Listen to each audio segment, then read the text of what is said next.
ആര് അപ്പായോ? അപ്പായിക്ക് ഡ്രൈവിംഗ് എടുപ്പിച്ചത് ആരാന്നറിയോ? നല്ലോണം ഓടിക്കും. പിന്നെ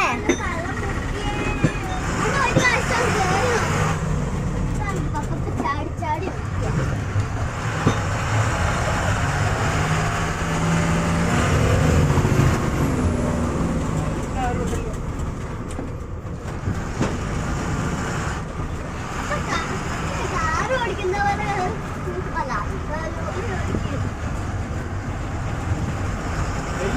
ഹെവി ഉണ്ടായിരുന്നോ? ഇങ്ങനത്തെ വണ്ടിയില്ല ഇവിടെ